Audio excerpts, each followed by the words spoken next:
Hey guys, welcome to InnoEthics Live, hosted by Allegra Cuomo and Daria Jambade, produced in conjunction with the InnoEthics Initiative and the Be the Change Media Network, discussing topics within AI and emerging technologies, focusing on subjects such as governance and ethics, cybersecurity, privacy and autonomy in the digital world, and the impacts of emerging technologies generally is the aim of our podcast. By combining a philosophical humanitarian perspective with a technical scientific one, the aim of the podcast is to discuss these global issues from a point of view that takes into consideration the many facets of these discussions. Coming from different backgrounds, both on our focus subjects, but also from different countries, and having met at a conference that celebrates youth global cooperation, Daria and I seek to emphasize the importance of a global perspective on these topics. In our previous episode, we got to know more about agentic AI and what it could mean for companies and businesses. So on the flip side, in this episode, we're going to dive into the very current topic of what AI's impact will be on jobs and the labor market. First, Daria is going to tell us a bit about her fun fact for the week, specifically about some kind of AI losing its mind. Over Paris, mind you. So today's story is about what happens when you give an artificial intelligence literal obsession. So we always talk about AI as this black box, right? This mysterious brain where math goes in and magic comes out. Recently, researchers have figured out how to look under the hood and find what they call features, basically specific clusters of neurons that represent a single idea. Naturally, because scientists are scientists, they decided to mess with them. So a researcher named David Lopre was digging through the brain of an AI model called Llama, and he found it, the Eiffel Tower neuron. This is the exact part of the AI's brain that lights up when it thinks about Parisian architecture or the 1889 history. So David decided to make an experiment. He kind of clamped that neuron. He basically turned the Eiffel Tower dial up to 100% and locked it there. So let's just say the results were chaotic for sure. The AI didn't just mention the tower, it became obsessed. So if you asked for a brownie recipe, it told you to stack them into a lattice structure to honor the skyline of Paris. If you asked it for a romantic pickup line, it would have said, "Is your name Battery? Because you're the only person who lifts my spirits higher than the Eiffel Tower at dusk." I mean, not exactly Casanova. But here's the cool part, at least for me. As funny as it seems to go to watch an AI become a full tourist, that's actually a massive breakthrough for safety. By finding these specific dials, scientists are learning how to turn down the neurons that cause things like bias, aggression, or lying. Essentially, we're learning how to lobotomize the mean parts of AI by practicing on its love for French landmarks, for example.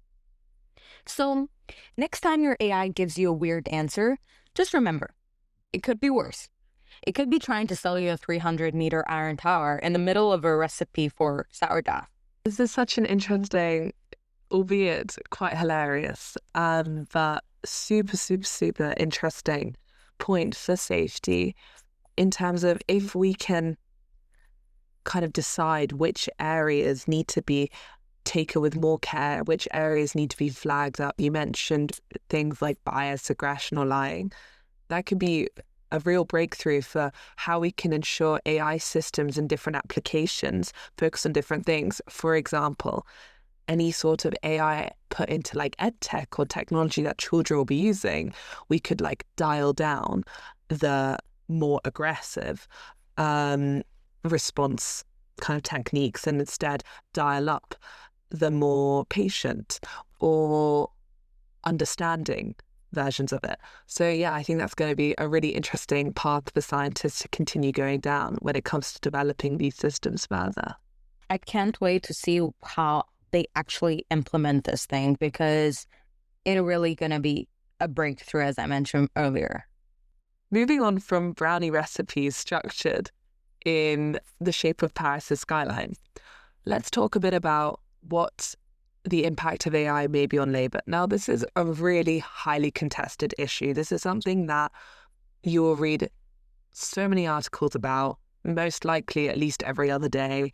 So many different cases of people losing their jobs as a result of AI implementation in companies, a lack of entry-level roles and graduate roles because of AI implementation. And it's something that people feel very strongly about because A, it's obviously to do with their livelihood and the way that people make money, and B, it's a massive point of fulfillment. And we can already see how the labor market is shifting. For example, the job of prompt engineer didn't really exist 5 years ago. And this job is already being automated by AI as well. New models are now better at writing prompts for themselves than most humans are, showing just how fast the new job market shifts. For the last century, the most expensive thing a company could buy was a human brain's time. People cost money, and people are really valuable to companies, and companies spent a lot of money, a lot of time, a lot of resources ensuring they had the best and most qualified people for the job. But the math has changed now. We are currently witnessing a technical race to the bottom, where the cost of complex decision has dropped from the price of a salary to the price of a few cents of electricity. To understand the ethics of this, we first have to understand the sheer, terrifying efficiency of the code itself. So, Daria, if you could please dive into the tech for us. Happy to. So first we have the black box problem, or let's say the accountability setup. Unlike traditional software where we can trace every line of the code to an outcome, modern AI uses deep learning. We've mentioned this in previous episodes as well. So technically, this means that AI learns by adjusting millions of internal weights. Even the engineers who build it can't always explain exactly why a model reached a specific conclusion. With the fun fact that I actually mentioned today, we're going to see a change in this because hopefully now developers can finally clamp on certain neurons so they can understand the outcomes better. There's also this technical opacity where is exactly why legal and moral accountability becomes so messy when things go wrong, because you can't really say like, is this the AI's fault? Is this the developer's fault? Or is it the data's fault, for example? There's also the pattern matching versus the reasoning or bias setup. It's important to understand that AI doesn't think. It performs in a high dimensional pattern matching. So it looks at massive data sets of past human behavior and calculates the statistical probabilities of what should happen next. So if you feed it 10 years of company data, it isn't learning what's good. It's learning what was done. So it treats historical frequency as the definition of success. That's why we have such a problem with biases, going back into our previous episodes on it. If you're interested to know more about bias, go to episode 3 if you haven't listened to it already.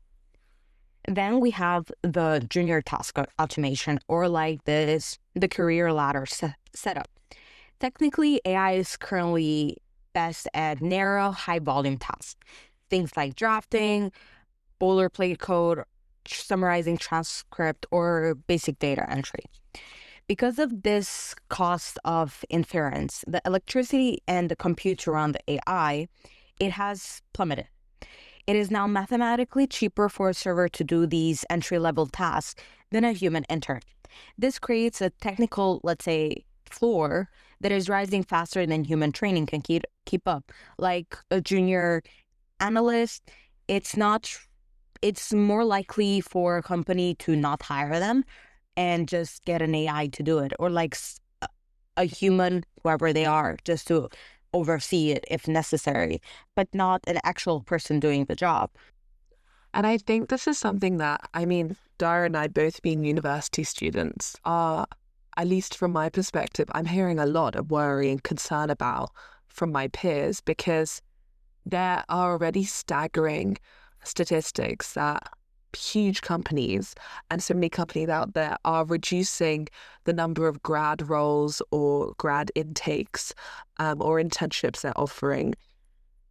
they are reducing the numbers hugely because they've got, like, why would they pay for somebody to come in and, like, as a part of their, like, internship or entry level role, where they're having to draft documents, where they're having to sort spreadsheets, summarize transcripts, when they've got an AI to do this, it unless it comes from a place of wanting to support the career of young people, of people entering the workforce, unless it comes from a place of that economically, it isn't in the best, necessarily, potentially in the best interest of the company to take so many interns, for example, or to take on so many people in their grad schemes.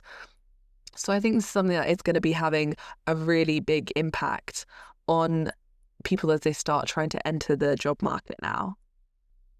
Yeah, I totally agree with you, Larker, because if you think on the financial side, the big companies, the bosses of the industry, they're in it for the financial gain. So why would they spend money in interns and also even startups? If even if they wanted to help grad students get a job or like get integrated into to work and like do some good, if they don't, they might not have the financial power to be able to do that. So it is very concerning for students right now, as in how this is we're going to get integrated into the job market as newcomers. In a post-COVID era, I think this feels especially prominent because with more and more people working from home and continuing to work from home or do like 3 days in the office, 2 days at home after the pandemic, this creates an even bigger like vacuum for interns and for entry level careers, because so much of an internship or the start of like an entry level job is sitting with your team, sitting with your manager, looking at what they're doing, just having conversations with them, understanding what different parts of the job there are, what's important to the role. And if A, the majority of this is being more and more automated, and B, so many people are working from home or aren't coming into the office anymore, it really does create this gap that unfortunately entry-level roles and those coming into like start of career jobs are going to find themselves in, unfortunately. Moving on to another problem, which is the optimization paradox or the wealth and dignity setup. In engineering, if we talk about optimization, AI is designed to maximize a specific metric, usually either efficiency or output. An algorithm doesn't really have a well-being variable in its code unless we specifically program it. It only sees the most efficient path from A to B. So, for example, if we're working on a task and we want to have a schedule from an AI, we want to know how to plan our day. It's not going to account for breaks for lunch or sleep or just like a tiny mental break where we just grab a coffee. It's just going to give you do A, B, C, D during the days for during these times. But we need to specifically ask it to plan for meals and rest and sleep. Otherwise, it's not going to account for them. And also, when we're talking about a business, what it tries to optimize is the output per dollar. So the technical logic will always suggest replacing the most expensive, slowest variable in the equation, which in almost every, if not all cases, is going to be the human worker.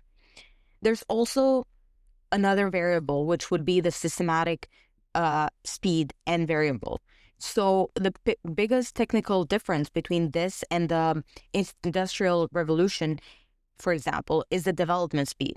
With new AI, everything is going quicker and quicker and quicker. So a new AI model can be integrated into the workflow of 100 million people overnight via a software update. Like, imagine the impact of that. Like, so many people affected in one moment. So this instant scalability is why our legal and ethical frameworks, which moved at the speed of human debate way slower, are struggling to catch up with code that moves at the speed of light. But technical part aside, what is some of the ethical concerns regarding how much we're involving AI in our day-to-day lives and in our work, Allegra? I think the ethical concerns really match up to some of the technical strengths that AI can have in jobs and in labor. But then we need to understand and figure out a way to ensure that the people who are going to be first impacted in terms of jobs, in terms of company cuts, in terms of like trying to find entry level roles, that these people are also being protected. And I think there are always comparisons with other examples of when machines have taken over sectors, when they have taken over different aspects of labor, and people have lost their jobs. But at the same time, new jobs have been created. So I think the ethical considerations are really trying to find a balance between how productivity and gains can be found with this tech, but at the same time, ensuring that the people who will be the first to be affected are also protected. So we've already talked about the entry-level crisis, with AI being exceptionally good at junior tasks, with one of my favorite ways that people often describe ChatGPT or any other LLM is like a super keen intern who really wants to like provide all the best answers they can, but ultimately can make mistakes sometimes, and ultimately isn't as trained as it should be. But I feel like that analogy really brings it to light, like the work that it can code, it can do basic writing, it can do drafting, it can summarize data, it can put data into spreadsheets. However, if we're automating all entry-level work, how will the next generation gain the experience to become managers and seniors? AI risks that the traditional career ladder is at threat because this worked because organizations needed people to do lower complexity work, and these people learned by doing it, by being in these teams, by speaking to seniors, by speaking to managers, and they developed judgment, built pattern recognition, and made recoverable mistakes in lower stakes environment. If AI is capable at precisely that lower complexity tier of work, the gap that this may cause and the risk of this gap is alarming, frankly. Moving on to risks associated with the actual AI itself. If an AI agent implemented in a workflow system makes a mistake that loses the company money or harms a client, who is responsible? The developer, the person who clicked run, or the AI? This is something we discussed at length in our agentic AI episode last time. And unfortunately, one of the more uncomfortable truths about deploying AI in professional contexts is that accountability doesn't transfer cleanly when a human is removed from the decision chain. When a human employee makes a costly mistake, the moral and legal architecture is clear. There's a person, a contract, and a record of judgment. However, when an AI agent makes the same mistake, that architecture dissolves into a fog of shared non-responsibility. No, I have to cut in there because it's making me think like, is the human there as an oversight or and just someone there to take responsibility, or is the human going to be a leader? But that brings up the question of how can the human be a leader, because we're using this AI because they're faster and smarter. So without the entry roles, how can the human be smarter or more skilled? What do you think, Allegra? This reminds me of a time where we were talking about keeping humans in the loop, or also humans on the loop per se, like kind of viewing everything, but only having to intervene if there is some sort of issue. And then one of the comments that followed was, are we going to get into a situation where it's almost like there's like a tokenistic human, where there's a human there, but really they're not doing very much at all, or they are having to deal with such large swathes of data or resumes, for example, that there's no way they could actually keep an eye on every single workflow that's happening. So therefore, it's unrealistic that they're actually having some kind of significant input. And therefore, we're not really solving the accountability or responsibility problem. You're almost like washing the whole thing over, saying like, we've got the human there, it should be fine. But then, as you say, Dara, does that raise a risk that that human is that even if they don't have the actual responsibility, if they're not capable of being actually responsible for the task, are they then just there almost as like a scapegoat as well? And I think that's something that would need to be made explicitly clear in the frameworks of implementation when it comes to these technologies into company systems. On the flip side to this is that the ethics demands us to resist the temptation of using AI's complexity as a shield. If a business chooses to automate a consequential decision, that business must own the outcome fully. The outcome decided may not be a sufficient legal defense, and therefore this raises a question of how and why and should organizations be required to appoint accountable human custodians for every AI-driven process that materially affects another person. Now let's talk about algorithmic bias. A very prominent example is the screening of resumes. So a human recruiter who rejects any candidate from a particular post can be challenged, retrained, or dismissed. An algorithm that does the same thing is, to most observers, simply working as intended. And the problem can sometimes be one of training data. If a model is built to identify candidates who resemble the company's previous high performers, and these high performers were selected during decades when certain demographics would never have been considered for the role in the first place due to their backgrounds, therefore, will these candidates even nowadays be systematically excluded or underrepresented? Because the model might not be finding the best candidates, but instead finding candidates who match a historical pattern shaped by bias. There are plenty of famous examples of this happening, and this risk of unintended bias being amplified may only continue as we integrate AI more into systems. So I think, to wrap it in a sentence, what Allegra is trying to say is that AI is not learning what is good and what should be done, but essentially what was done and following what the statistics say. Definitely. And this focus on statistics is why every time we do one of these episodes, we come back to the fact that this is all mathematical and it is all data trained and it is all data based. When we're applying this mathematical analysis to questions of ethics and more responsibility as society, we have to make sure there isn't a dissonance between what might be the most efficient or productive route to take and which ensures that the people who will be feeling its effects are protected. Continuing on this point of productivity and efficiency, there is a question of, if AI makes a company, let's say, 50% more productive, how is this going to affect the workers? Rather than potentially reducing their hours or promising that certain menial tasks will be automated and won't need to be completed anymore by people, at the same time, most likely, rather than, let's say, everyone's hours being cut down by 50%, it will mean 50% of the workforce, more likely in this example, will end up losing their jobs. Herein lies a bit of a productivity paradox, where aggregate output rises, but living standards for working people stagnate or decline.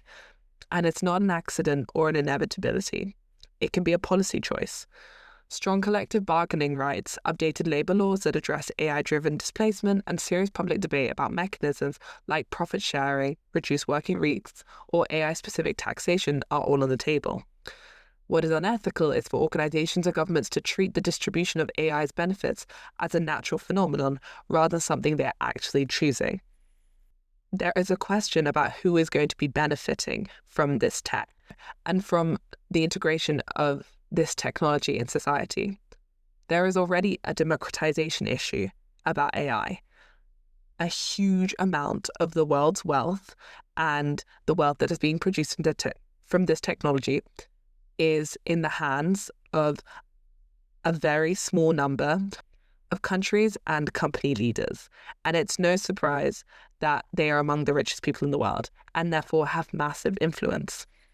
It's really important to consider how the lives of individuals working for these companies are going to be affected, not just by the development of this tech, but then the integration, implementation of this technology into their own sectors and into their own and into the companies that they are working for themselves. And lastly, we look at the role of work in one's life. If AI takes over the analytical and creative parts of a job and leaves humans only with the physical and emotional labor of the role, does work lose its sense of fulfillment or purpose? This kind of makes me almost think about the Pixar film WALL-E, where you've got robots doing everything and humans are just kind of living in these perpetual pleasure machines hooked up with all the different sources of entertainment they could ever want and not having to lift a finger to really do anything. But at the same time, is this taking away from our sense of purpose? Labor isn't merely instrumental and might not be a means of generating income.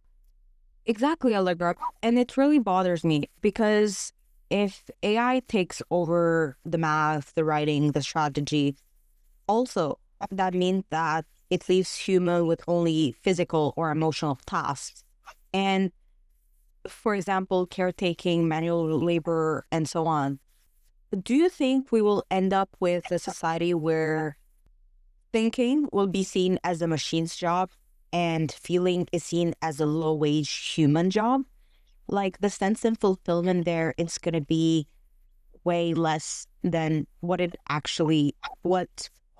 the job would actually mean. I think even already looking at the pushbacks on AI in education, because in education, as well as learning the facts we need to learn to pass our exams, there's also an element of being taught how to critically think and think for oneself and forms one's own opinion without kind of being forced to learn other things and then regurgitate them on an exam page, which some subjects do involve. But at the same time, this ability to discuss, debate, and to formulate thoughts is something that is incredibly valuable.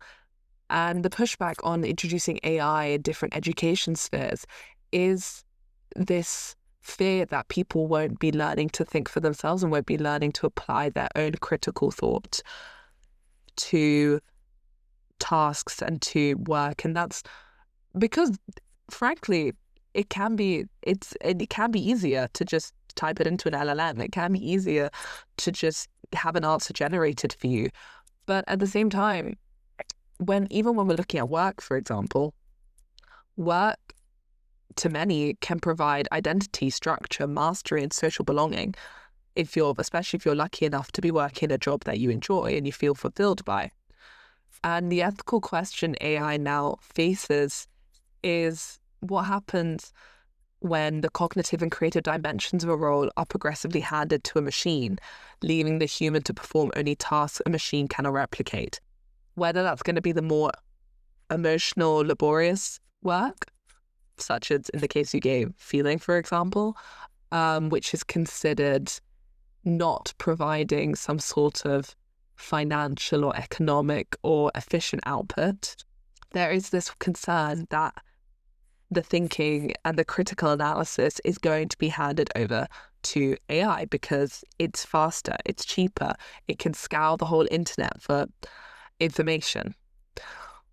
Also, this comes back to the question we raised earlier about how this lack of democratization of AI, the fact that such a small handful of people and organizations control such a largely powerful technology and a quantity of money, there is a risk that a small elite manages and prompts AI systems while a much larger population is concentrated into roles defined by what isn't considered necessarily as useful because the useful tasks are being done by AI. And this is going to be something that's more than just an economic problem, but it's going to be a social and political one as well. Overall, all these examples of challenges point towards the single underlying struggle, which is that AI development has moved significantly faster than the ethical, legal, and political frameworks needed to govern it and to protect people. And that's why it's so essential that when implementing and integrating AI, having the already established frameworks can really help to avoid the traps present by things like ethical debt and the risks of the people being the ones to be sacrificed for these potential economic financial gains. And on that note, we're going to wrap up with this week's episode of InnoEthics Live, where we talked about AI and its impact on labour and the job market. And we've got some really exciting news that we're going to be conducting another interview for episode 9, where we're going to be looking at cybersecurity and AI and the technical and ethical questions that arise from this topic. So we recommend you all tune in next time for that. And it was great having you listen to the show. See you all next time.